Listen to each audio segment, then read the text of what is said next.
Selamat malam Bapak Ibu sekalian. Bersyukur untuk kesempatan kita dapat kembali berkumpul untuk menikmati persekutuan lansia dan juga wanita pada hari ini.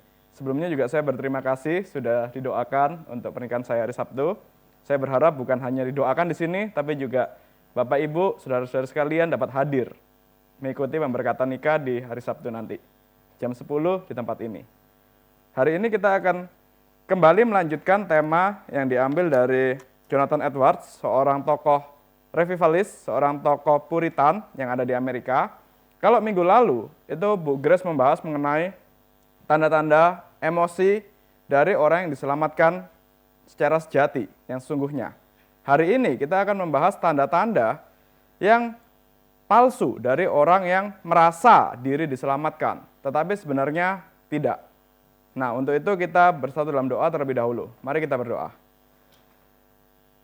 Bapa kami yang di surga, kami bersyukur pada sore malam hari ini, Kau beri kami kesempatan untuk berkumpul bersama-sama sebagai satu tubuh Kristus, untuk kami boleh menikmati sekali lagi kebenaran firman-Mu. Biarlah Engkau yang bertata atas PA hari ini, biarlah Engkau yang memimpin setiap kami, untuk kami boleh mengerti kebenaran firman-Mu, dan biarlah Engkau yang pimpin hamba untuk menjadi wakil-Mu dalam menyampaikan kebenaran firman. Hanya dalam nama Tuhan Yesus kami berdoa. Amin. Pertama-tama sebelum kita membahas mengenai ciri-ciri emosi yang palsu dari orang yang merasa diri diselamatkan, tapi padahal tidak, kita harus melihat terlebih dahulu. Kalau kita diselamatkan, itu hanya oleh karena iman. Itu berdasarkan pilihan dari Bapa. Maka kita tidak bisa memaksakan, merasa, oh mungkin aku diselamatkan maka aku ada ciri-ciri tindakan tertentu. Itu kadang bisa menjadi sesuatu hal yang palsu. Emosi-emosi yang tidak benar. Kalau kita hanya mengandalkan emosi, kalau kita hanya mengandalkan perasaan, pengalaman kita saja, kemudian kita menilai diri kita sendiri, aku sudah diselamatkan atau belum, itu bahaya. Itu bisa menjadi mungkin ciri-ciri yang palsu dari keselamatan kita. Nah, tetapi sebaliknya, orang yang diselamatkan itu adalah orang yang menikmati kelahiran baru di dalam Kristus. Karena lahir baru di dalam Kristus, maka semua aspek kehidupannya itu pasti akan mengalami perubahan. Pasti akan mengalami penebusan oleh Kristus. Dan salah satunya adalah aspek emosi. Emosi kita, kalau kita sudah lahir baru, kita percaya pada Yesus Kristus sebagai Tuhan dan Juru Selamat kita, emosi kita pun itu juga akan beralih, akan mengarah kepada penyembahan pada Kristus yang benar. Emosi kita akan menuju pada Kristus yang benar. Jadi ada perubahan emosi, itu memang, itu pasti terjadi. Tetapi kalau itu dijadikan sebaliknya, kita berubah emosi, maka kita percaya Yesus Kristus, jadi maksudnya emosi kita yang jadi ukuran untuk kita diselamatkan atau tidak, nah itu berbahaya. Hari ini topiknya itu yang akan kita bahas. Ada beberapa ciri yang itu sebenarnya memang adalah ciri khasnya orang yang percaya Yesus Kristus. Ciri khas dari orang yang diselamatkan. Tetapi kalau ciri khas itu dijadikan satu-satunya standar keselamatan, satu-satunya ciri keselamatan, itu akan jadi berbahaya. Nah, di sini Jonathan Edwards itu mengatakan setidaknya ada 12 poin, 12 ciri-ciri yang bisa berbahaya kalau kita jadikan itu sebagai standar keselamatan kita, sebagai tanda keselamatan kita. Karena itu bisa jadi palsu. Bisa minta tolong ditampilkan? Secara cepat, kita tidak akan membahas banyak, cuman sekitar mungkin 5 poin saja, tapi saya akan sebutkan 12 poinnya Jonathan Edwards terlebih dahulu. Yang pertama, rohani atau tidaknya emosi kita itu bukan ditentukan oleh intensitas dan dinamikanya. Ini yang nanti kita akan bahas. Kemudian yang kedua, rohani atau tidaknya emosi kita bukan ditentukan oleh dampak fisik yang ditimbulkan. Ini nanti juga kita akan bahas. Yang ketiga, rohani atau tidaknya emosi kita bukan ditentukan oleh kesiapan dan kesigapan untuk berbicara tentang kekristenan. Yang keempat, rohani atau tidaknya emosi kita bukan ditentukan oleh kenyataan bahwa itu muncul tanpa usaha kita. Yang kelima, rohani atau tidaknya emosi kita bukan ditentukan oleh adanya ayat Alkitab yang mendasari kemunculannya. Yang keenam, rohani atau tidaknya emosi kita bukan ditentukan oleh adanya kasih yang terdapat di dalamnya. Yang ketujuh, rohani atau tidaknya emosi kita bukan ditentukan oleh beragam emosi yang kita alami. Yang kedelapan, rohani tidaknya emosi kita bukan ditentukan oleh adanya penghiburan dan sukacita yang nampak menyertainya. Yang kesembilan, rohani tidaknya emosi kita bukan ditentukan oleh banyaknya waktu yang kita pakai dalam ibadah Kristen. Yang kesepuluh, rohani tidaknya emosi kita bukan ditentukan oleh kemampuannya menggerakkan mulut kita untuk memuji Allah. Yang kesebelas, rohani tidaknya emosi kita bukan ditentukan oleh kepastian akan keselamatan yang ditimbulkannya. Kemudian yang ke-12, rohani tidaknya emosi seseorang bukan ditentukan oleh perubahan besar yang terjadi dalam dirinya. Jadi ada 12 poin yang kalau kita lihat bukunya, itu Jonathan Edwards membahas satu persatu. Memang panjang, maka kita tidak punya waktu untuk membahas itu semua. Kita akan bahas poin yang pertama terlebih dahulu. Jadi di sini Jonathan Edwards itu mengatakan rohani kita, emosi kita itu rohani atau tidak rohani. Maksudnya di sini emosi yang memang benar-benar keluar dari diri kita yang sudah mengalami keselamatan, yang sudah menikmati lahir baru di dalam Kristus, itu yang rohani. Kalau yang tidak rohani, itu ya emosi yang emosi biasa. Setiap manusia, setiap kita itu kan juga punya emosi. Bukan cuma orang Kristen yang punya emosi. Orang non-Kristen pun juga ya tentu saja punya emosi. Apalagi orang yang non-umat Tuhan, itu biasanya punya emosi justru negatif emosinya. Emosi yang meledak-ledak. Emosi yang suka bikin orang di sebelahnya, orang di rumahnya itu kesel. Karena dia sendiri juga kesel. Dia meluapkan kekesalannya kepada orang di sekitarnya. Emosi yang ya kita lihat itu emosi yang tidak kudus lah. Itu emosi yang memang orang non-Kristen itu suka untuk meluap-luapkannya. Tetapi ketika kita dilahirbarukan, kan emosi kita juga harusnya berubah kan. Nah, ini emosi yang disebut sebagai emosi spiritual. Emosi karena kita lahir baru. Tetapi kadang kita menggunakan ukuran-ukuran yang kita anggap, karena saya orang Kristen, maka emosi saya itu ditentukan oleh intensitas dan dinamika. Maksudnya jadi, ya kita punya orang Kristen, itu biasanya kalau sudah jadi Kristen, kan suka merasa lebih sensitif lah emosinya. Kadang merasa dengar lagu rohani, terharu. Kemudian kita juga mungkin ingat satu ayat Alkitab tertentu, terharu. Mendengar khotbah tertentu, kita merasa terharu. Atau yang lain, ketika kita mendapatkan berkat pemeliharaan Tuhan, dengar lagu yang penuh sukacita, kita ikut gembira, kita langsung bahagia, langsung senang. Kemudian kalau di yang lain juga menikmati kesembuhan dari Tuhan, misalnya pemeliharaan dari Tuhan, kita langsung merasa begitu tersanjung, begitu merasa sukacita, begitu gembira. Nah, kalau di gereja yang non-reform, biasanya yang non-reform, itu ketika ada perasaan kayak gini, itu langsung rasanya, wah, sukacita, yaitu bukti pemeliharaan Tuhan. Tetapi kalau orang reform, kayak kita ini, biasanya langsung ambil jarak ketika ketemu sama orang yang seperti ini. Kita langsung bilang, yakin kamu itu tanda keselamatanmu? Yakin itu kamu sudah benar-benar menikmati pemeliharaan Tuhan? Yakin kamu kalau nyanyi-nyanyi, bersorak-sorak memuji Tuhan, senang-senang itu, yakin itu kamu diselamatkan? Tunggu dulu, harus diuji dong. Biasanya orang reform, jadinya cenderung dingin kan. Jadinya cenderung merasa, pokoknya apa yang berbau emosi-emosi itu salah. Tapi bagaimana Alkitab melihat ini? Kalau kita melihat di Alkitab, sebenarnya seperti yang tadi di awal saya katakan, kita yang sudah menerima Yesus Kristus sebagai Tuhan dan Juru Selamat, kemudian kita diajarkan untuk mengasihi Tuhan, untuk menyembah Tuhan, untuk memuliakan Tuhan, itu semua sebenarnya itu kan bahasa emosi. Mengasihi Tuhan, mengasihi, itu pasti terkait dengan emosi. Kita nggak bisa cuma pakai rasio aja mengasihi. Nggak bisa cuma sekedar, ya kalau di sini, ya sebentar lagi saya menikah, saya kan tidak bisa mengenal Dinda, pasangan saya, itu cuma berdasarkan aspek rasionya aja, lahir tahun 99, tanggal lahirnya 16 Maret, tahun 99, lahir di, itu kan semua aspek yang rasio kan. Saya mengenal dia berdasarkan kapan dia lulus kuliah, kapan dia kayak gitu-gitu aja. IP-nya berapa, rasio. Ya kalau kayak gitu, itu namanya bukan mencintai dong. Itu namanya bukan mengenal dengan menyeluruh, dengan mencintai. Tapi ketika diajarkan untuk mencintai, dikatakan mencintai, itu kan pasti melibatkan perasaan, melibatkan emosi. Maka sebenarnya ketika kita menerima pemeliharaan Tuhan, kita lahir baru, mengenal Yesus Kristus, dan kita diajarkan untuk mencintai Allah kita, yaitu pasti ada aspek emosinya. Pasti emosi kita juga diarahkan untuk menyembah Dia, untuk mencintai Dia. Coba kita buka 1 Petrus 1 ayat 8.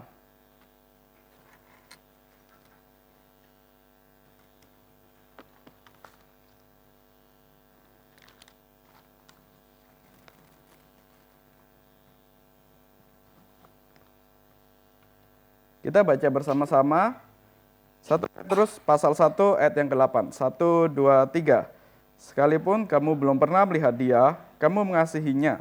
Kamu percaya kepada Dia, sekalipun kamu sekarang tidak melihatnya. Kamu bergembira dengan rasa sukacita yang mulia dan tidak terkatakan. Nah, di sini kan menunjukkan, oh iya, ternyata memang orang yang mencintai Kristus, mencintai Tuhan, itu pasti ada rasa gembiranya. Meskipun secara rasio belum lihat. Ya kalau kita mengatakan lihat Kristus, kita lihat kan cuma di TV, lukisan, gambar. Tapi aslinya, bentuk wujud aslinya kan kita belum lihat. Tapi kita sudah mengasihi, kita sudah diajarkan untuk bersuka cita karena berjumpa. Istilah berjumpa sendiri dengan Kristus, itu kan sebenarnya selalu terkait dengan aspek emosi. Secara rasio kita belum benar-benar melihat tubuh jasmani Kristus. Justru itu nanti kita akan bahas. Justru itu akan menjadi aneh kalau kita benar-benar sekarang melihat tubuh jasmaninya. Nah, maka ketika dikatakan kita melihat Kristus, kita mengasihi Kristus, itu semua masih terkait aspek emosi. Maka dari sini, kita sebagai orang Kristen, termasuk yang reform, itu sebenarnya kita tidak bisa anti terhadap emosi. Tidak bisa anti terhadap pengalaman spiritual yang melibatkan emosi. Justru kita diajarkan untuk mengasihi, diajarkan untuk bersuka cita, diajarkan untuk memiliki emosi, menunjukkan emosi kita yang tunduk pada Kristus, emosi yang digunakan untuk menyembah Kristus. Kita tidak bisa anti, tidak bisa langsung ngomong orang-orang yang suka mengumbar emosinya di dalam gereja, kita langsung bilang, karena saya reform, maka saya tidak bisa melakukan itu. Enggak, sebenarnya bukan itu. Nah cuma, nanti kita akan lihat, Jonathan Edwards itu mengatakan, bukan berarti sebaliknya yang emosinya meluap-meluap, itu pasti orang yang diselamatkan. Kemudian yang kedua juga kita diajarkan untuk membenci dosa. Kata membenci, itu kan pasti terkait dengan emosi. Lagi-lagi emosi. Jadi kalau kita menjadi orang reform yang dingin, yang tidak ada kasihnya, tidak ada bencinya, itu juga bukan tanda keselamatan. Justru kita yang menikmati keselamatan, itu kita diajarkan untuk sangat benci terhadap dosa, untuk kita mengasihi Tuhan, terkait dengan emosi, bukan rasio-rasio aja. Nah, selama ini kalau kita ngomong soal rasio, soal doktrin, itu kan kita bisa, oke lah, kita kuat di sana memang, ciri khasnya gereja reform. Tapi ketika mengatakan benci terhadap dosa, cinta kepada Tuhan, itu seperti sesuatu yang asing bagi kita. Ekspresi kita cinta kepada Tuhan itu kan masih jauh lah dibanding teman-teman yang dari gereja yang lain, GBI, Pentakosta, dan segala macam. Ya kita nggak perlu anti terhadap ekspresi emosi kepada Tuhan. Karena ketika kita ditebus, itu juga kita diharapkan, diminta untuk kita mencintai Tuhan dan membenci dosa. Dan bersuka cita karena pemeliharaan Tuhan. Melibatkan emosi. Bukan rasio kita aja yang ditebus, tetapi emosi kita juga. Maka kita tidak bisa anti terhadap emosi. Kemudian kalau kita buka contoh yang lain, Markus pasal 12 ayat 30.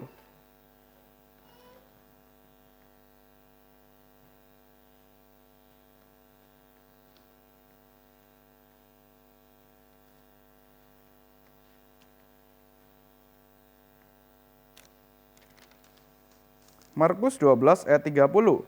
Kasihilah Tuhan Allahmu dengan segenap hatimu, dan dengan segenap jiwamu, dan dengan segenap akal budimu, dan dengan segenap kekuatanmu.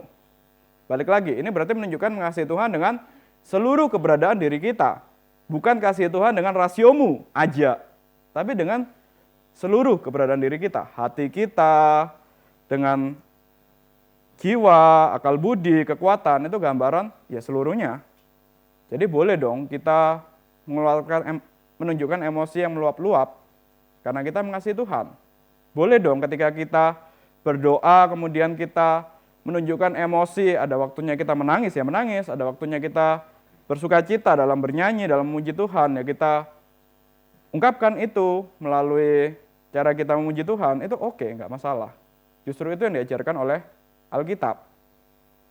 Kemudian yang ketiga, Mazmur 68 ayat 4. Ini salah satu contoh yang masih membahas secara positif, bahwa kita orang Kristen, umat Tuhan yang ditebus, itu juga memiliki emosi yang menunjukkan dalam emosinya, menyembah Tuhan. Mazmur 68 ayat yang keempat.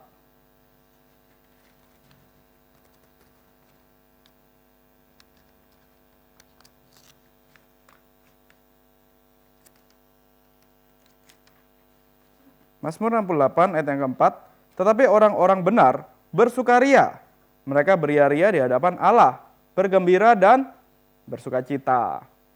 Jadi ya bolehlah orang reform bersukacita. Minggu depan, Sabtu ini saya akan menikah, ya boleh dong kalau saya menunjukkan emosi.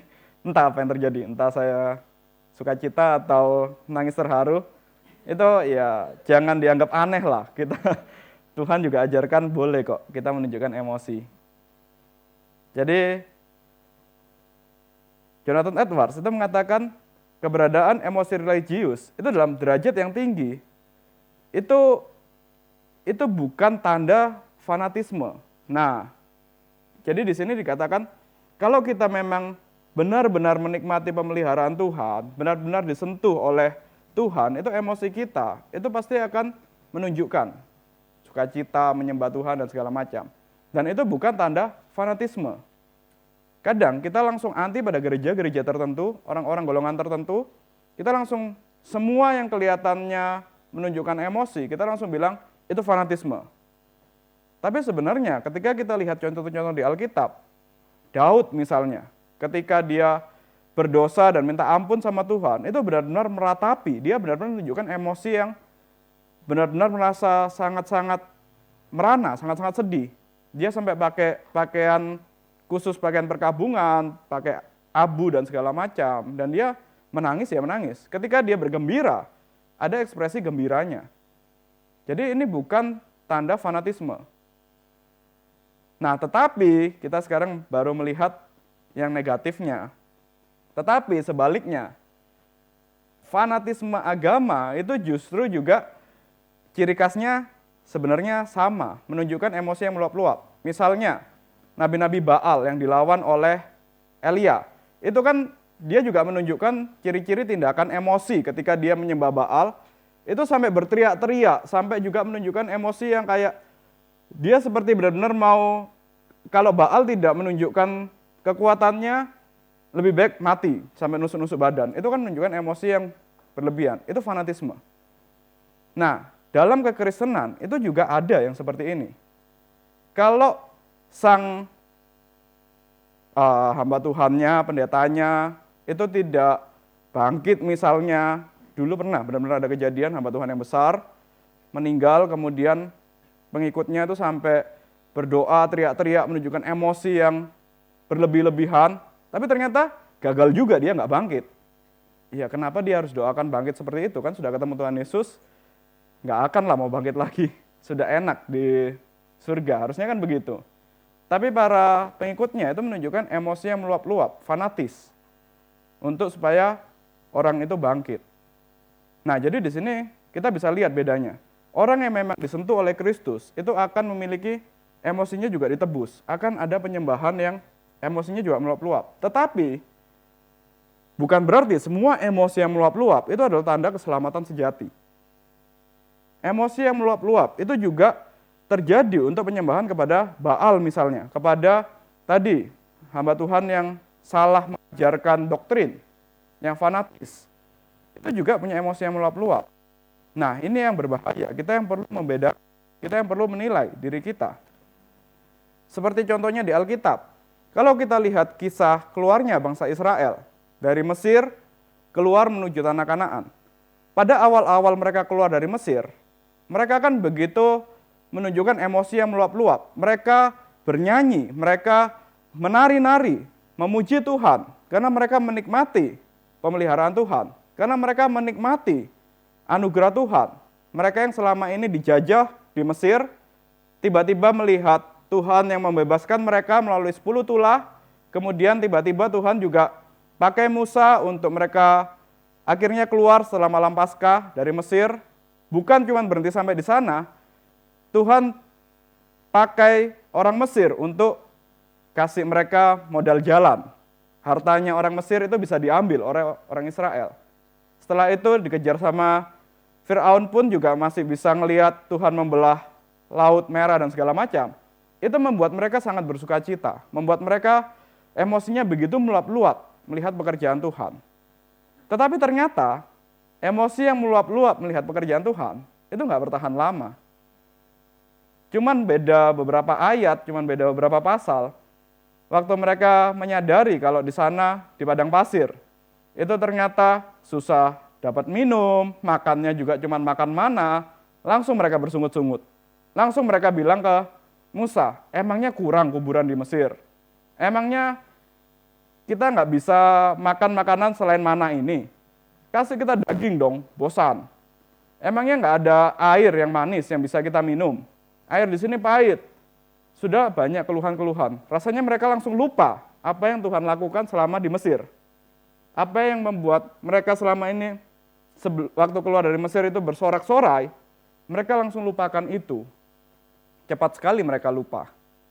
Sampai akhirnya, singkat cerita kan dari satu generasi yang keluar dari Mesir menuju tanah Kanaan, nggak ada yang masuk.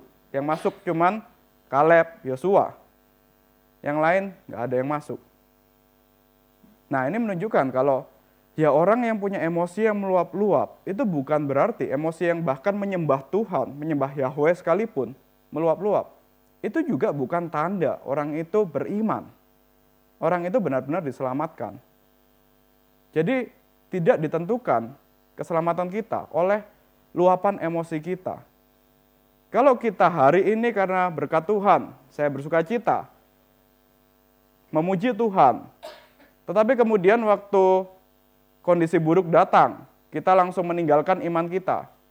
Itu salah satu tanda emosi kita tadi ya cuma emosi kosong. Sebaliknya, waktu kita dalam kondisi yang sulit misalnya, kita baru ingat Tuhan, baru datang kepada Tuhan, kita menangis minta pertolongan Tuhan. Menunjukkan emosi bahwa kita benar-benar butuh Tuhan. Tapi kemudian begitu disembuhkan, lupa lagi sama Tuhan, nggak lagi beribadah kepada Tuhan.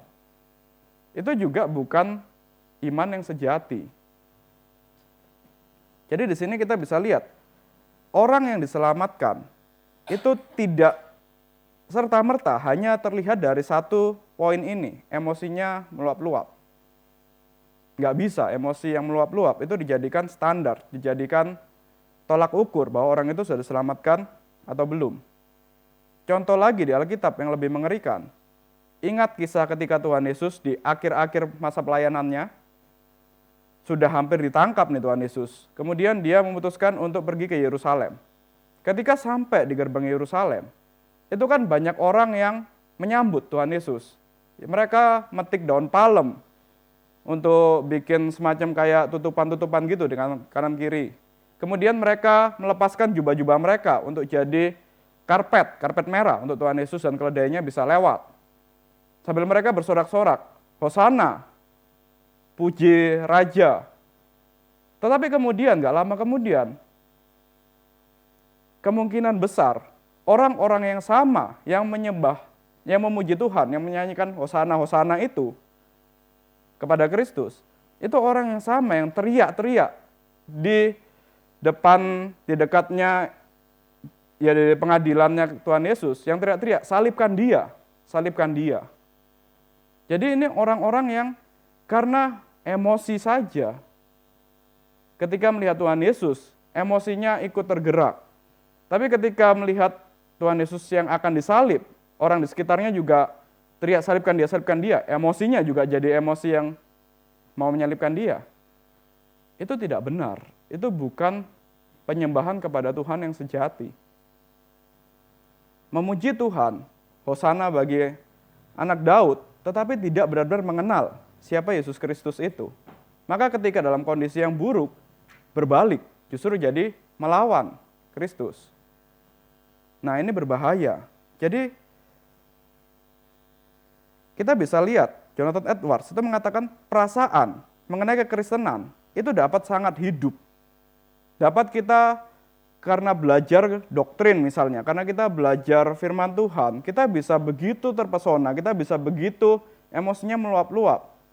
Tetapi bisa terjadi tanpa dibarengi keselamatan yang sejati.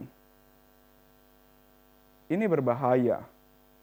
Jadi kita tidak bisa mengatakan kita selamat atau tidak selamat. Itu berdasarkan ketika aku dengar firman Tuhan, aku terbakar. Ketika aku mendengar firman Tuhan yang lain, aku terharu. Itu belum tentu. Membayangkan ketika melihat Tuhan Yesus, benar-benar melihat Tuhan Yesus lewat. Mereka bisa menyembah, bisa bersuka cita. Itu sudah melihat Tuhan Yesusnya sendiri. Tapi kemudian ternyata ketika Tuhan Yesus mau disalib, mereka malah teriak, salibkan dia, salibkan dia. Jadi keselamatan kita, kembali lagi, tidak ditentukan oleh kita suka atau tidak suka, bosan, ngantuk, atau suka kepada salah satu hamba Tuhan tertentu, khotbah-khotbah tertentu. Itu bukan tolak ukur. Ya kalau mau secara kasar bilang, bukan berarti orang yang suka mendengar khotbahnya Pak Tong itu pasti selamat, dan orang yang tidak suka khotbahnya Pak Tong itu pasti tidak selamat. Itu bukan tolak ukur, kita nggak bisa bilang kayak gitu. Tetap ada orang-orang yang Tuhan selamatkan, tapi ya secara kesukaan itu kan memang tetap berbeda lah. Begitu, jadi ya jangan kita menjadikan tolak ukur emosi seorang. Dan kalau kita ketemu sama orang-orang, kembali lagi, karena itulah, kalau kita ketemu sama orang-orang yang terlalu meluapkan emosi, ya kita juga bisa tanya, siapa Yesus Kristus menurut kamu? Jangan-jangan dia meluapkan emosi itu karena ya dia merasa dirinya terhibur. Itu berbahaya. Kalau memang dia orang yang diselamatkan, dia pasti bisa menjawab, Tuhan Yesus itu adalah Tuhan, Juru Selamatku, pribadi kedua dari Allah Tritunggal, dan segala macam. Bisa tahulah alasan yang jelas kenapa dia meluapkan emosinya untuk memuji Tuhan. Nah, jadi ini dari poin yang pertama. Rohani atau tidaknya emosi kita itu bukan ditentukan oleh intensitas dan dinamikanya. Belum tentu orang yang emosinya meluap-luap itu adalah emosi yang sejati. Sebaliknya juga, emosi yang meluap-luap bisa jadi itu memang ya karena digerakkan oleh penyembahan yang sejati. Kemudian poin yang kedua, saya tulis saja deh biar. Tadi poin yang pertama,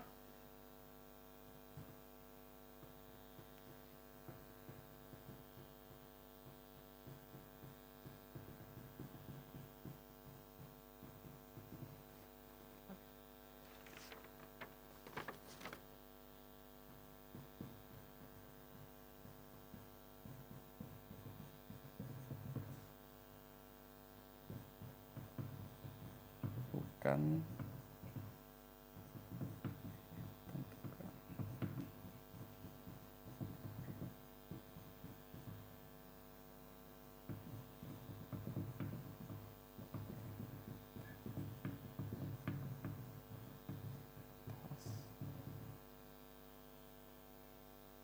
dan dinamikanya.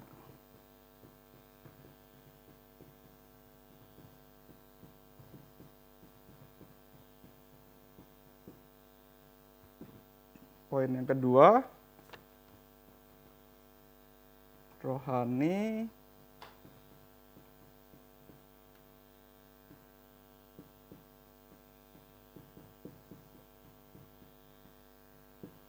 tidaknya emosi kita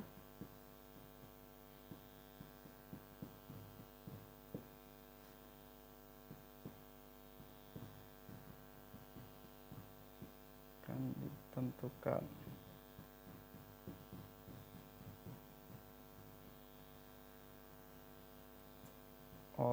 dampak fisik.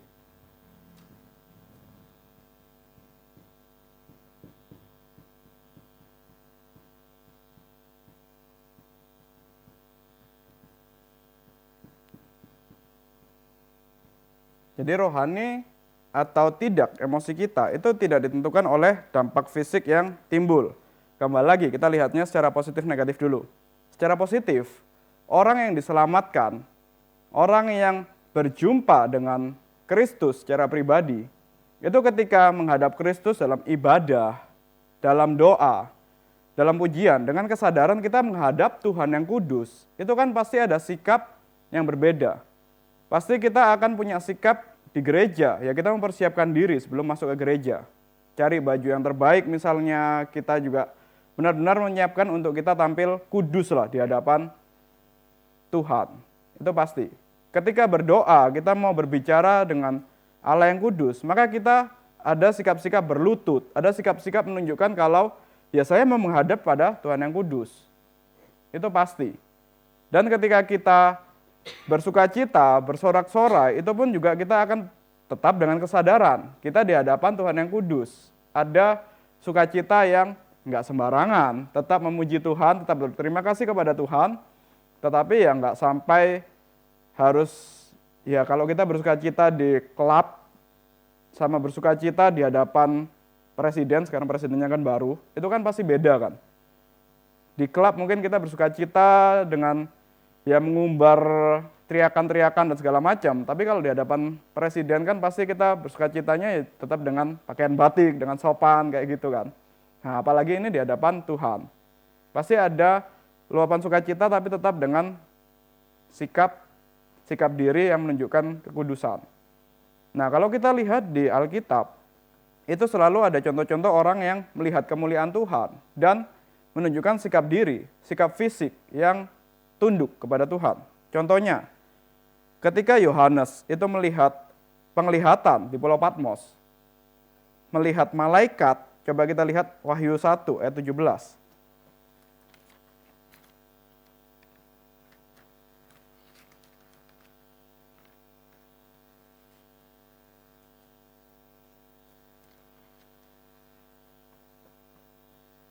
Oh, kalau yang di Wahyu 1 ayat 17, ini Yohanes benar-benar melihat Kristus, benar-benar melihat Tuhan, bukan hanya melihat malaikat. Ketika aku melihat dia, sujudlah aku di depan kakinya, sama seperti orang yang mati. Ia meletakkan tangan kanannya di atasku lalu berkata, jangan takut, aku adalah yang awal dan yang akhir. Ketika Yohanes melihat Kristus di Pulau Patmos, ia langsung sujud. Langsung ada sikap jasmani, sikap fisik yang menunjukkan kalau ya dia memuji Tuhan. Dia tunduk menyembah kepada Kristus. Itu pasti. Pasti ada dampak fisiknya, emosi yang digerakkan, emosi yang benar-benar tunduk kepada Kristus. Nah, kemudian juga Daniel, itu juga Daniel 10 ayat 8.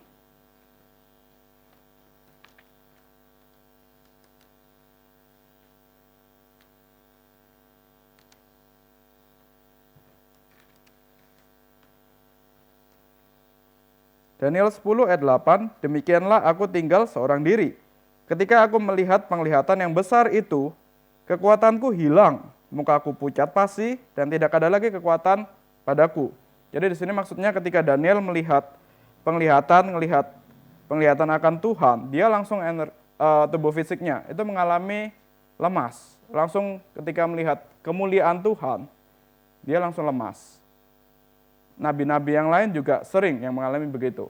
Ketika melihat Tuhan, melihat kemuliaan Tuhan, langsung merasa diri tidak layak, langsung lemas.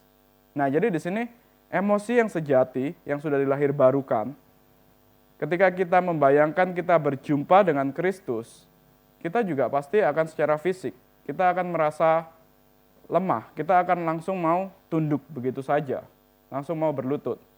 Nah, kembali lagi, jadi kalau kita, fisik kita itu menunjukkan tindakan memang kita hormat, emosi kita yang dikuduskan kepada penebus kita, hormat kepada Tuhan, itu boleh.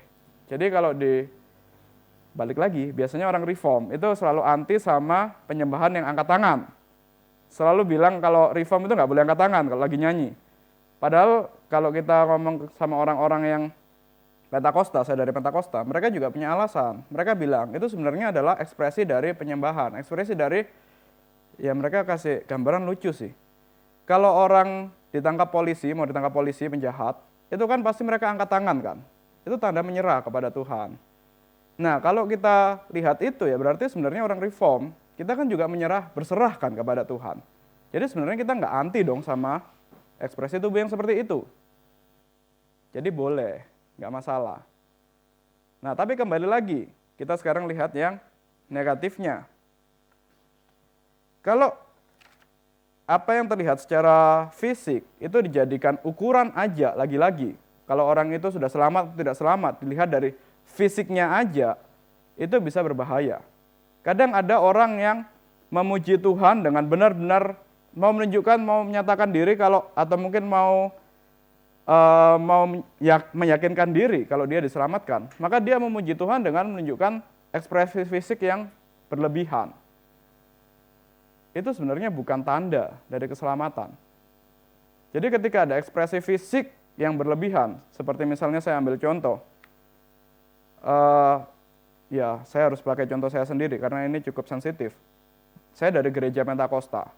Itu ada ekspresi fisik penyembahan yang kita tidak bisa katakan itu benar, tetapi itu akhirnya jadi standar. Orang ini benar-benar orang yang sudah mengenal Kristus atau tidak, yaitu menyembah dengan berbahasa roh. Itu kan juga ekspresi fisik kan. Itu sebenarnya adalah pengalaman pribadi, orang itu diselamatkan Tuhan atau tidak. Itu bukan urusan orang lain untuk menilai. Tetapi akhirnya, orang-orang di gereja saya yang lama, itu menjadikan standar orang yang bisa berbahasa roh. Itu adalah orang yang diselamatkan. Dan orang yang diselamatkan itu harus bisa berbahasa roh. Akhirnya ketika, ya saya termasuk orang yang gagal di gereja itu, nggak lulus di gereja itu, karena saya tidak bisa berbahasa roh. Orang-orang yang seperti saya di gereja itu akan langsung merasa, kok Tuhan tidak menjamah saya ya? Kok Tuhan tidak mau menyelamatkan saya ya? Saya salah apa ya? Langsung merasa minder. Dan akhirnya, kalau yang seperti saya ya akhirnya ya belajar lah. Akhirnya tahu, oh ya nggak harus kayak gitu. Tapi kalau yang tidak ada kesempatan belajar, gimana caranya supaya dia meyakinkan dirinya atau meyakinkan orang lain kalau dia diselamatkan?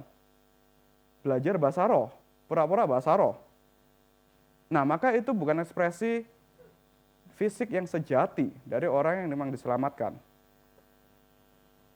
Jadi, tidak selalu orang yang berbahasa roh itu diselamatkan, dan tidak harus juga orang yang diselamatkan bisa berbahasa roh. Itu kita nggak bisa jadikan standar. Begitu pula ekspresi fisik yang lain. Ketika menyembah Tuhan, memuji Tuhan, sampai bisa lompat-lompat, sampai kadang ada yang unik. Ketika orang manusia itu kan punya keunikannya sendiri, fisik manusia.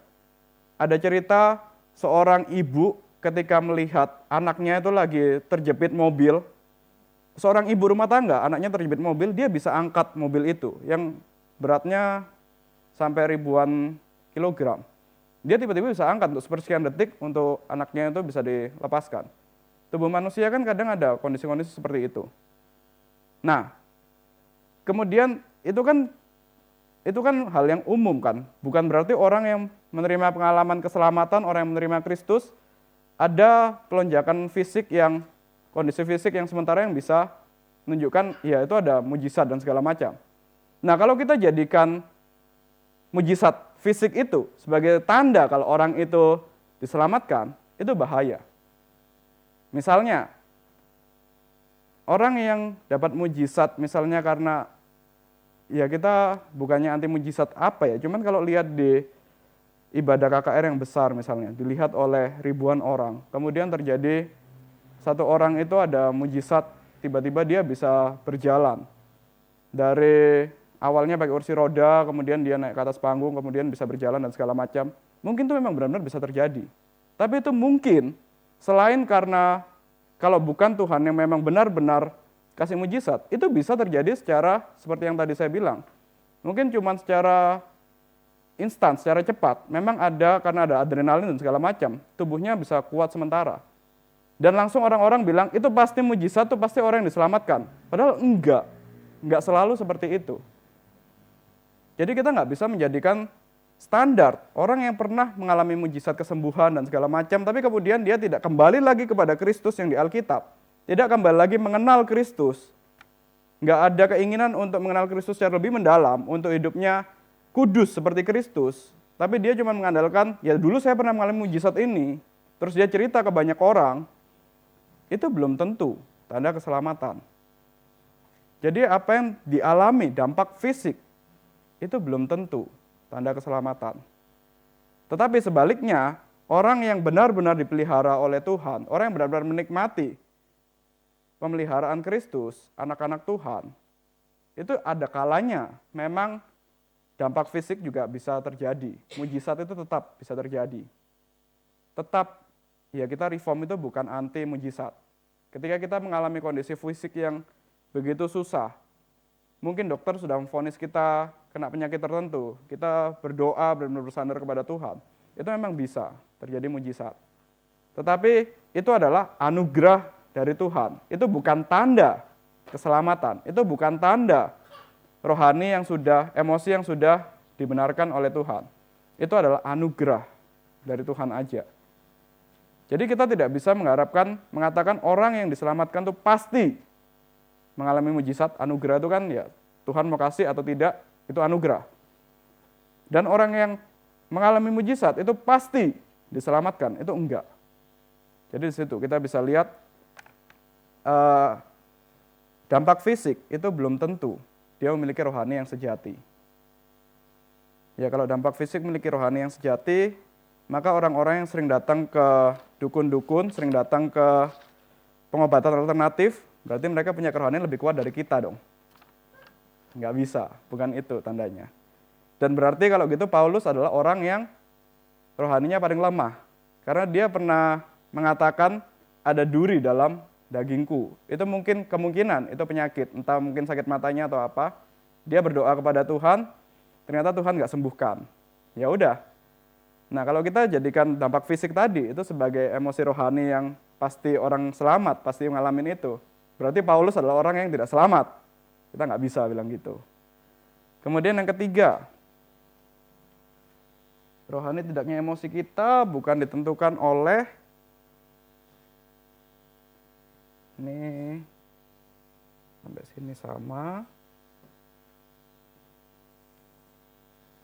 bukan ditentukan oleh kesiapan dan kesigapan untuk berbicara tentang kekristenan. Nah ini yang menarik.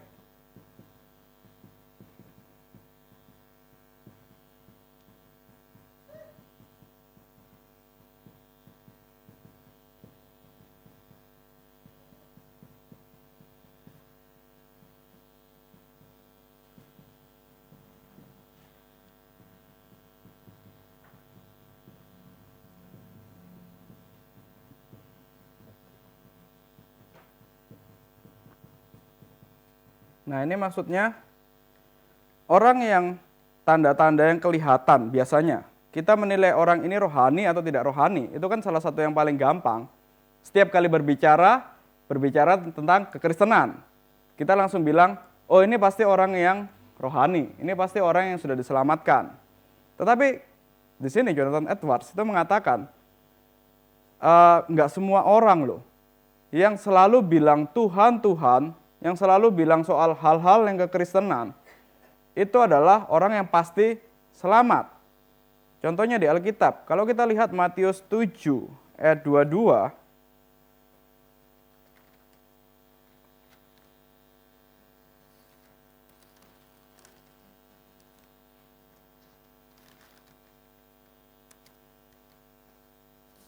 Matius pasal 7 ayat yang ke-22, pada hari terakhir banyak orang akan berseru kepadaku, Tuhan, Tuhan, bukanlah kami bernubuat demi namamu, dan mengusir setan demi namamu, dan mengadakan banyak mujizat demi namamu juga. Jadi memang kembali lagi secara positif, orang yang memang dilahir barukan, emosinya itu akan bersukacita, akan sering memuji Tuhan, itu benar. Tetapi bukan berarti orang yang selalu setiap ketemu orang memuji Tuhan, setiap ketemu orang ya puji Tuhan, segala macam semuanya bahasanya rohani, itu bukan berarti pasti orang itu diselamatkan. Kadang kita malah ketemu sama, Pak Ali lagi keluar, Pak Ali pernah cerita kan, nah ini Pak Ali. Pak Ali kan pernah cerita, dia punya paman ya, om, yang suka ngomong Tuhan, kekristenan. Tapi ternyata omnya itu adalah orang yang paling brengsek dalam kehidupannya Pak Ali. Maka itu bukan berarti orang yang selalu bilang hal-hal yang kekristenan, itu orang yang benar-benar sudah mengenal Kristus. Belum tentu. Mungkin dia cuma mau meyakinkan orang lain, cuma mau cari supaya kelihatan baik dan segala macam. Nah, jadi ini bukan jaminan. Orang yang selalu bilang kekristenan, baik-baik, orang reform biasanya suka ngomong soal doktrin, ABC, tiap kali ketemu orang langsung bilang, oh Vantil itu, seorang teolog, Vantil itu indah ya, Vantil itu baik ya. Itu belum tentu.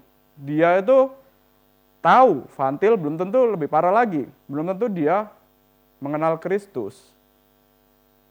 Tetapi karena mentang-mentang pemuda Kristen, jadi tiap kali di meja makan ngomongnya doktrin aja, nggak pernah ngomong sepak bola lah, nggak pernah ngomong hobi apapun lah. Pokoknya ngomongnya soal doktrin ABC aja. Kemudian dia merasa, ya inilah bukti kalau saya adalah orang yang sudah ditebus, kalau saya adalah umat Tuhan. Padahal itu enggak, bukan itu buktinya. Tetap orang yang sudah ditebus oleh Kristus, emosinya yang meluap-luap itu bukan berarti emosi yang ditebus oleh Kristus, bukan berarti dia setiap saat 24 jam ketemu sama siapa saja, ngomongnya kekristenan aja. Enggak. Tetap ada waktunya. Kita kan juga mengerjakan mandat budaya. Ada waktunya ya kita tahu budaya dong. Ada waktunya kita tahu politik yang terjadi hari ini, olahraga, tahu hobi dan segala macam. Justru orang Kristen yang bisa tahu banyak hal, itu kan yang akan jadi terang, jadi garam, yang akan disukai oleh banyak orang. Tapi orang yang selalu bilang, Kristen, kemudian langsung tiap kali ketemu orang langsung bilang, kamu ini bukan umat pilihan ya. Itu kan langsung bikin orang kesel kan. Gimana kita bisa jadi terang? Nah, karena itu kita juga bisa belajar ketika kita tidak ada waktunya kita nggak bisa ngomong firman, nggak bisa menyampaikan firman, itu juga bukan berarti kita bukan umat Tuhan. Nggak masalah. Memang itu justru kalau kita paksakan, itu lebih berbahaya. Jadi oke saja. Nah ini kalau di Alkitab, contohnya mirip seperti orang Farisi. Kemana-mana dia menceritakan akan agamanya, menunjukkan sikap keagamaannya. Jalan aja, kalau bisa teriak-teriak, saya ini orang kudus, kayak gitu-gitu. Jadi ya, justru orang-orang kayak gitu, itu belum tentu mereka yang sudah menikmati pemeliharaan Tuhan. Tapi sebaliknya, kita yang sudah menikmati keselamatan oleh Kristus, ya kita juga diharapkan kalau siap sedia, baik atau tidak baik waktunya, ada waktu kesempatan untuk bersaksi akan Kristus, ya kita harus siap bilang. Tapi nggak perlu sampai dipaksakan. Kemudian yang kelima, yang keempat kalau menurut ini, rohani tidaknya emosi kita bukan ditentukan oleh mirip seperti yang tadi, adanya ayat Alkitab yang mendasari kemunculannya.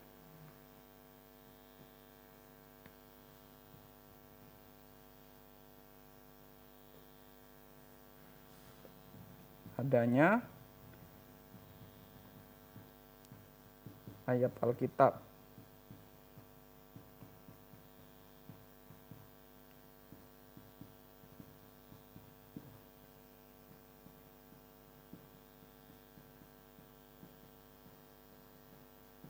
Nah, jadi yang dimaksud di sini, kadang kita kan ketika membaca Alkitab, kita bisa merasa terharu atau merasa sukacita. Itu hal yang wajar. Tapi kalau kita benar-benar dalam kondisi yang apapun itu, dalam kondisi yang random, kondisi yang nggak ada konteks apa-apa, tiba-tiba kita ingat ayat Alkitab, dan kemudian kita langsung merasa terharu atau merasa sukacita. Kemudian kita langsung mengatakan, oh ini pasti dari Tuhan, ini pasti suara dari Tuhan. Itu belum tentu. Kenapa begitu? Dasar di Alkitabnya. Ketika Tuhan Yesus puasa 40 hari, kemudian yang menggoda Tuhan Yesus itu kan iblis. Iblis nggodanya pakai apa? Ayat Alkitab, pakai firman. Nah, jadi kita mesti juga tetap peka lah. Ketika ada ayat Alkitab yang kita ingat, itu nggak sembarangan kita langsung gunakan itu untuk jadi latar belakang kita untuk bersuka cita atau sedih, atau langsung kita jadikan itu seperti mantra, seperti ramalan nanti akan terjadi apa.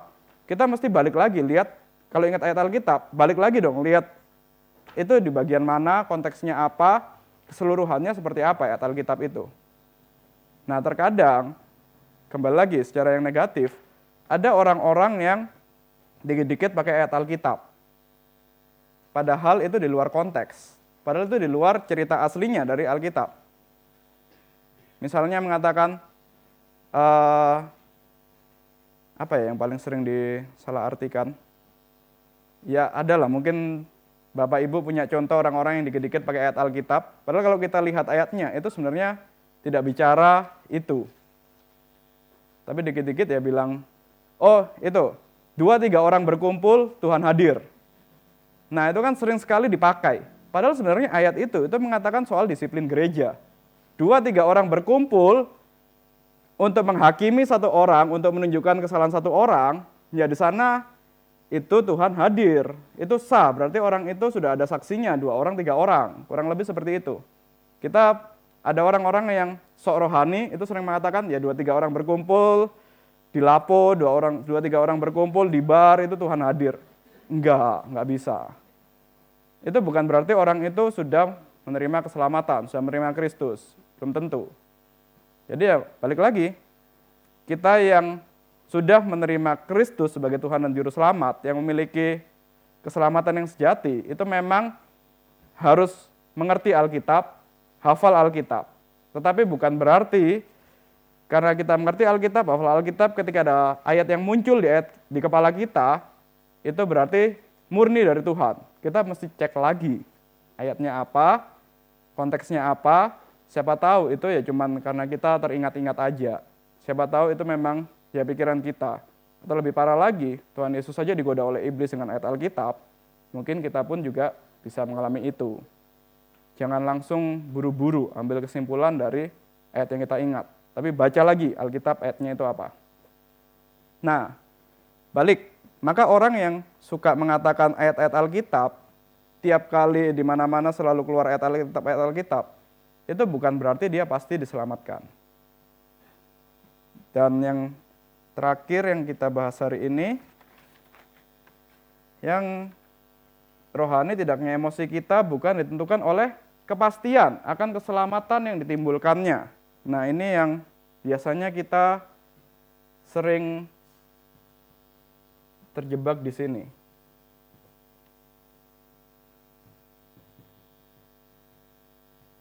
Adanya perasaan pasti.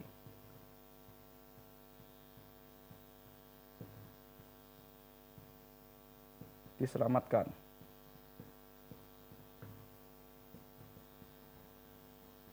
Kembali lagi, kita beroleh keselamatan itu adalah berdasarkan pilihan. Kita umat pilihan Tuhan, umat pilihan Bapa. Kita bahas itu tiap hari Kamis, jadi Bapak Ibu bisa lanjutkan di hari Kamis. Kita diselamatkan karena pilihan Bapa, diselamatkan hanya oleh iman kepada Yesus Kristus, bukan oleh perbuatan kita, bukan oleh perasaan kita diselamatkan atau tidak diselamatkan. Jadi ada umat pilihan yang secara perasaannya selalu ragu-ragu. Aku ini umat pilihan atau bukan ya? Tapi dia adalah umat pilihan, maka dia selamat. Ada juga umat pilihan yang memang yakin, yaitu puji Tuhan, itu baik. Nggak masalah. Tetapi ada yang sebaliknya, bukan umat pilihan, tapi dia yakin diselamatkan, yakin umat pilihan. Nah itu biasanya ada bedanya. Kalau umat pilihan yang memang yakin kalau dia sudah diselamatkan, itu pasti dia ada tindakan yang menunjukkan kalau ya memang dia umat pilihan. Beribadah memuji Tuhan dengan hati yang benar-benar tertuju kepada Tuhan. Ada yang memang benar-benar bersandar, berserah kepada Tuhan, ada buahnya. Tetapi ketika orang yang tidak diselamatkan dan mereka merasa yakin diselamatkan, itu justru jadinya kalau jokesnya orang-orang kepada kita hyper Calvinis. Orang-orang yang merasa diri sudah diselamatkan, maka nggak perlu beribadah, nggak perlu melayani, nggak perlu berdoa, nggak perlu baca Alkitab lagi, toh sekali selamat, tetap selamat. Ya udah, nggak usah berbuah apa-apa. Itu adalah orang-orang yang sombong sebenarnya. Karena merasa dirinya sudah diselamatkan, dia merasa dirinya lebih tinggi daripada orang-orang lain. Jadi justru nggak mau terlibat dalam kegiatan kerohanian. Nah, ini orang-orang yang berbahaya. Jadi di sini Jonathan Edwards itu memberikan 4 ciri orang-orang yang benar-benar diselamatkan dan yang tidak diselamatkan. Orang Kristen palsu yang pertama, tidak sungguh-sungguh memikirkan tujuan abadinya dan signifikansi membangun pada dasar yang benar. Jadi orang yang yakin bahwa dirinya sudah diselamatkan, padahal dia bukan orang pilihan, itu dia tidak akan memikirkan bagaimana dia nanti berjumpa dengan Kristus, seberapa layak berjumpa dengan Kristus, dan seberapa karena dia akan berjumpa dengan Kristus, maka dari sekarang harus mempersiapkan diri dong. Harus ya kita mengenal siapa Kristus itu. Orang Kristen yang memang umat pilihan itu pasti ada perasaan itu. Pasti ada perasaan, ya mungkin mirip kayak persiapan saya nikah ya. Ada perasaan kepingin cepet-cepetnya, tapi juga takut. Ada perasaan harus menyiapkan diri baik-baik, tapi juga kepingin, kayak gitu. Kita pun juga membayangkan nanti berjumpa dengan Kristus. Itu kan juga seperti itu. Pingin berjumpa dengan Kristus, pingin lihat Kristus yang menebus kita, Tuhan kita itu seperti apa. Tapi di satu sisi kita juga merasa, ya kita harus siap-siap. Jangan terlalu buru-buru juga. Ada yang mesti kita siap-siap, persiapkan. Ya, dengan kita belajar, dengan kita ibadah, dengan kita membangun dasar iman yang kuat, seperti itu. Nah, orang Kristen sejati itu ada perasaan ini. Tapi mereka yang pura-pura, mereka yang cuman kepedean aja sebagai umat pilihan, itu nggak ada. Nggak ada kerinduan untuk berjumpa Kristus di surga nanti. Tidak memikirkan sama sekali. Jadi ya cuma sekedar ya hidup seperti apa adanya, nggak ada kewaspadaan sama sekali. Orang Kristen sejati itu kan pasti juga, ya kita percaya kita diselamatkan, tapi kita nggak mau kan kalau kita nanti dipanggil sama Kristus, kita lagi ada di tempat pelacuran. Tetap kan kita kepinginnya ketika Kristus jumpai kita dipanggil Kristus, kita dalam kondisi mungkin sedang bekerja. Pak Tong sering bilang, saya mau dipanggil Kristus ketika saya berkhotbah. Kita pun kan juga kepingin seperti itu. Dipanggil Kristus ketika kita dalam kondisi yang memang sudah siap. Nah, orang yang merasa diri kepedean, dia umat pilihan, dia tidak akan punya perasaan jaga-jaga seperti ini. Dia akan berdosa semaunya, sesuka hatinya, sehingga kalau seandainya dia mati di tempat pelacuran, dia tetap merasa, ya udah nggak masalah, toh aku umat pilihan. Justru itu bahaya, itu bukan tanda umat pilihan sejati. Tidak ada kewaspadaan. Kemudian yang kedua, orang Kristen yang palsu itu tidak menyadari betapa buta dan licik hatinya. Balik lagi, kalau kita umat pilihan, umat yang memang menikmati keselamatan di dalam Kristus, kita selalu menyadari hati kita itu licik. Kadang ketika kita merasa aman, itu justru kondisi yang nggak aman. Ketika kita merasa tidak layak untuk baca Alkitab, untuk berdoa, justru itu adalah waktu yang paling kita harus baca Alkitab, berdoa. Kita dalam kondisi yang paling tidak kepingin baca Alkitab, yaitu waktunya kita baca Alkitab. Hati itu licik.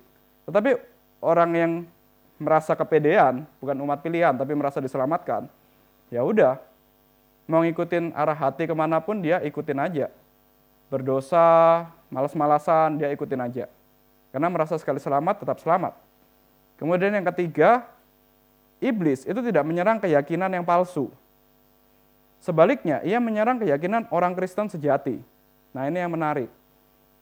Orang kalau merasa yakin dia diselamatkan, padahal dia bukan umat pilihan, ya itu iblis nggak akan nyerang, dia akan cuek-cuek aja, atau memang dia sudah kayak gitu.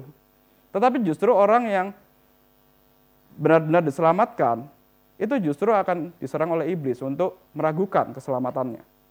Jadi kalau di sini di antara kita ada yang begitu kita dengar khotbah, kita dengar kayak gini, penilaian emosi kita dan segala macam, kita langsung bertanya, sebenarnya aku ini orang selamat atau enggak ya? Umat pilihan atau enggak ya? Nah, justru itu tanda kalau kita adalah umat pilihan. Kalau kita mempertanyakan keselamatan kita, itu lebih baik daripada yang terus-menerus kepedean. Yang paling parah itu yang memang nggak peduli sama sekali. Itu benar-benar memang bukan umat pilihan. Tapi yang kepedean, tidak pernah mempertanyakan keselamatan kita, itu lebih berbahaya. Daripada yang kita bertanya, sebenarnya saya ini diselamatkan atau enggak? Dan lebih jauh lagi, kenapa Tuhan mau pilih saya? Justru itu yang lebih dalam. Saya yang penuh dosa, saya yang penuh kelemahan, tapi kenapa Tuhan mau pilih saya? Yaitu adalah anugerah Tuhan. Nah, itu tanda orang yang diselamatkan. Dan yang keempat, kepastian palsu yang merasa keyakinan karena dia diselamatkan, padahal tidak. Itu membutakan seseorang akan dosanya. Jadi merasa berbuat dosa apapun nggak masalah. Toh, sekali selamat, tetap selamat. Nah, jadi di sini Jonathan Edwards itu mengatakan ada setidaknya dua macam orang Kristen palsu. Kristen karena praktik moral, karena dia sudah baik selama hidupnya, maka dia merasa pasti diselamatkan, itu kita percaya. Enggak, kita diselamatkan hanya oleh iman.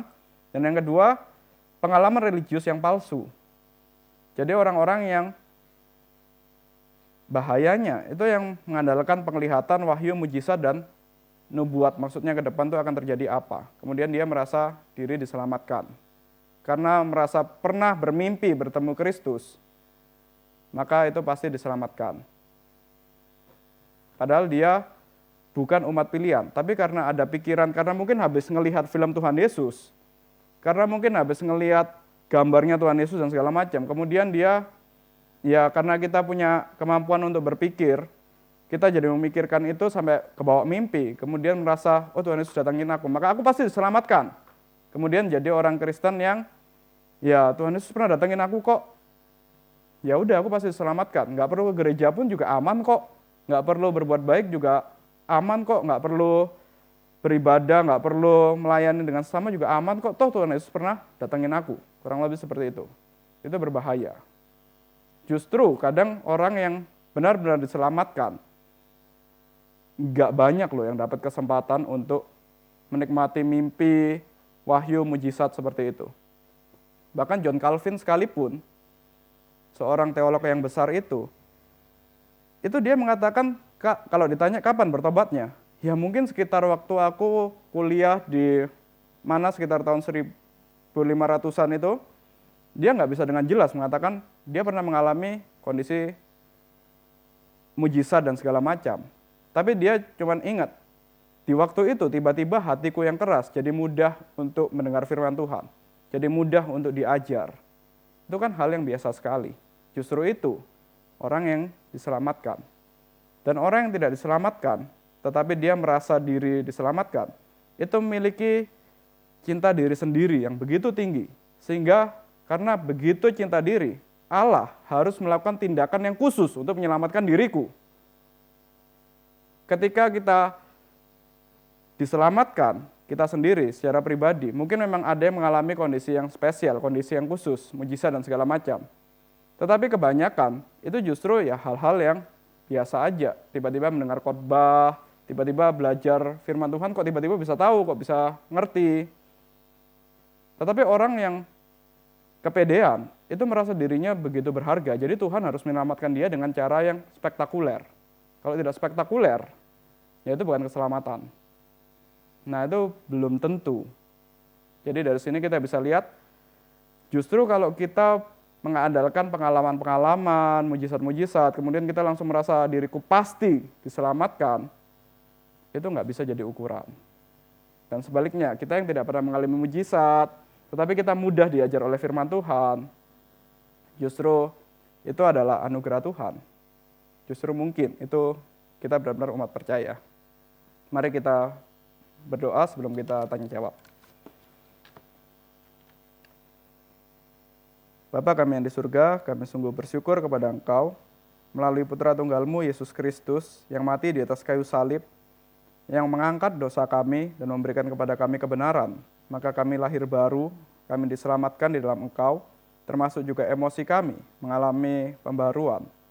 Maka biarlah kami berjaga-jaga sehingga kami tidak terlalu mengandalkan pengalaman-pengalaman yang mungkin tidak sesuai dengan firman Tuhan, tetapi biarlah kami setia kepada firman-Mu, biarlah kami setia belajar akan kebenaran-Mu, sehingga emosi kami juga dikuduskan di dalam Engkau, sehingga kami mengerti pengalaman yang sejati dalam keselamatan di dalam Engkau.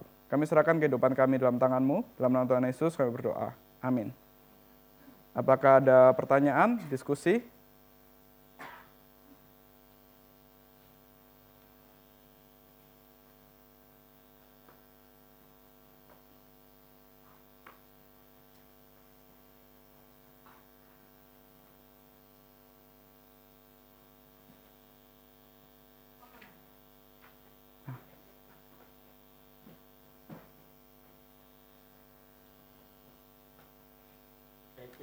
Masa lalu.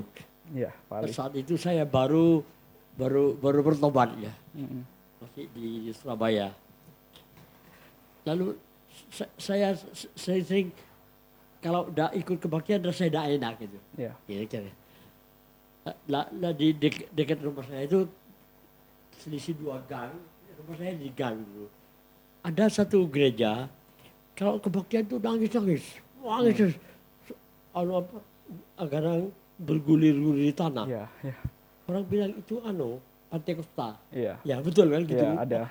Gebrak meja. Saya pun ingin, kawan saya juga beberapa dari Pantekosta. Kira-kira gitu. Jadi saya ingin tahu bagaimana kebaktiannya. Sebab waktu itu saya sibuk, kalau kebaktian di gereja saya yang biasa itu agak jauh. Jadi saya ke dekat lorong sana ya, saya ikut kebaktian. Orangnya tidak terlalu banyak ya, kira-kira 2-30 orang. Kebaktian lalu mereka berdoa.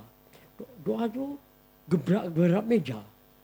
Ada yang di tanah, pokok menakutkan lah saya. Kalau saya kan tidak biasa itu kan, biasa kan gereja yang umum lah ya. Iya. Terus dia berteriak-teriak nangis-nangis. Terus lain kali saya tidak mau ke sana lagi. Jadi kalau menurut pandangan Pak Jeko bagaimana? Ya, terima kasih Pak Ali. Ya, itu seperti yang tadi saya bilang.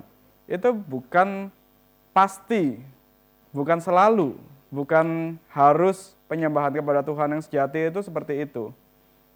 Kita nggak tahu mereka punya ajaran seperti apa. Tapi kalau kita lihat lagi di Alkitab, itu kita tidak menemukan penyembahan yang seperti itu. Mungkin kalau mau berargumen, kalau pakai contohnya Daud mungkin, dia kan menyembah Tuhan sampai menari-nari, buka baju dan segala macam. Itu konteksnya pengalaman Daud seorang. Tidak bisa dijadikan standar untuk semua umat Tuhan melakukan penyembahan yang seperti itu. Dan yang kedua, contoh yang lain, seperti yang tadi saya katakan, ketika Elia itu melawan imam-imam Baal, Elia itu cuman berdoa aja. Elia atau Elisa ya? Elia ya. Elia itu hanya berdoa saja. Justru imam-imam Baal itu yang sampai mereka jungkir-jungkir, nusuk-nusuk badan yang kelihatannya gambarannya lebih mirip pada penyembahan yang model tadi itu. Jadi Tuhan itu disenangkan atau tidak disenangkan oleh kita, itu bukan berdasarkan ekspresi tubuh kita. Tapi kita benar-benar mengerti atau mengenal dia atau tidak, menyembah dia dengan pengenalan yang benar atau tidak. Itu bukan apa yang kelihatan, bukan tubuh jasmani yang kelihatannya lompat-lompat dan segala macam itu pasti menyenangkan Tuhan. Bukan itu sebenarnya. Kalau dia juga tidak mengenal Tuhan, mau lompat-lompat, mau menyembah seperti apapun juga itu adalah api yang najis bagi Tuhan. Jadi nggak harus. Tapi kalau kita ada kesempatan, mungkin kita ada kondisi yang benar-benar frustasi, benar-benar merasa sedih sekali, kemudian berdoa, dan dalam doa kita sampai kita ada waktunya ya kita teriak, itu masih doa pribadi ya. Kalau doa di komunitas ya itu akan mengganggu. Tapi kalau doa pribadi itu nggak masalah, itu boleh. Dan satu lagi, penyembahan. Tuhan kita adalah Tuhan yang tertata, Tuhan yang rapi, Tuhan yang terstruktur. Kalau ingat ke seminar hari Sabtu kemarin, Tuhan ciptakan segala sesuatunya itu dengan penuh kerapian, dengan penuh rasio. Rasio itu kan tertata rapi kayak gitu. Nah, kalau kita lihat penyembahan yang sampai nggak ada aturannya, nggak ada bentuknya kayak gitu, itu adalah penyembahan yang tidak menunjukkan Tuhan kita. Tuhan membuat dari yang tidak teratur menjadi teratur. Kenapa kita menyembah Tuhan yang membuat dari tidak teratur menjadi teratur? menyembah dengan tidak teratur. Itu adalah penghinaan atas kerja Tuhan sebenarnya. Itu, Pak Ali. Mari kita berdoa. Bapa kami yang di surga, sekali lagi kami bersyukur untuk anugerah yang terus Engkau limpahkan kepada kami, untuk kepastian keselamatan yang Kau berikan kepada kami melalui Putra Tunggal-Mu Yesus Kristus. Kami sungguh bersyukur untuk setiap kebaikan, untuk setiap pertolongan yang Kau berikan kepada kami, dan saat ini kami akan kembali kepada kehidupan kami masing-masing, kepada aktivitas kami masing-masing, sebagai ibu rumah tangga, sebagai bapak, sebagai apapun yang Kau panggil kami untuk kerjakan. Maka biarlah Engkau yang pimpin kami dimanapun kami berada, untuk kami terus menjadi saluran berkat-Mu, untuk kami terus menjadi terang-Mu, menjadi garam, dan dimanapun kehadiran kami, kerajaan Allah hadir melalui kehidupan kami. Kami serahkan seluruh hidup kami dalam tangan-Mu, hanya dalam nama Tuhan Yesus Kristus kami berdoa. Amin.